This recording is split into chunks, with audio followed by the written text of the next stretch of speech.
Welcome to our Bard's Tale 4 Barrows Deep Spotlight, this time featuring character creation and progression.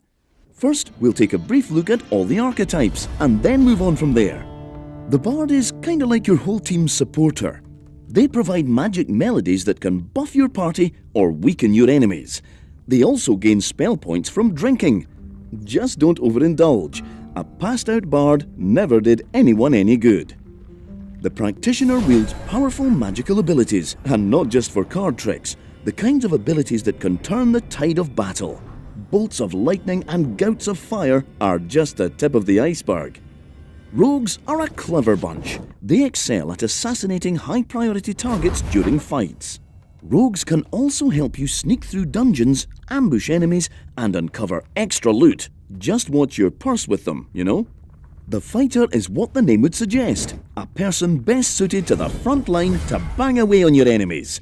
They also have the ability to lure foes near and distract them away from more fragile allies. That seems properly heroic, so that will be my choice. Moving on, let's talk about where you come from. The culture of your character determines a special passive ability, as well as their general appearance. As an example, dwarves have an almost supernaturally tenacious nature, which makes them immune to knockback and stunning. Basically, they're just incredibly stubborn. Elves are magical creatures who live for hundreds of years. With so much time on their hands, it's natural that they excel at the arcane arts. This is reflected in their stats, which, among other things, gives them an added spell point for battle. Trow are clever scavengers who know how to take advantage of any situation, even death. Thus, if a Trow lands a killing blow, their party gains an extra opportunity, though only once per turn. The human cultures of Caith are varied, as you'll discover for yourself.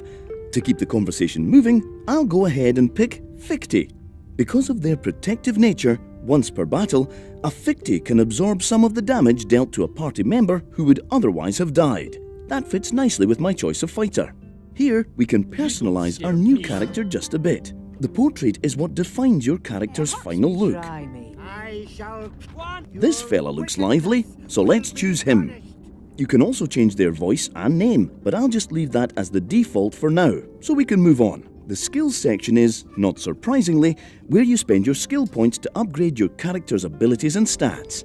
How you choose your skills will change the way your character will progress and allow you to specialize them in unique ways.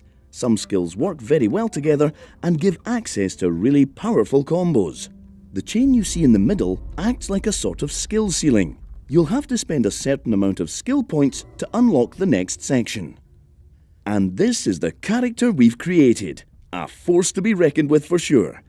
As you can see, there's plenty of space for creativity when creating your own, and lots of interesting choices to be made as you progress. That's about it for now.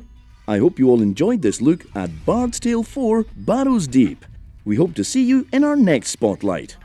Until then,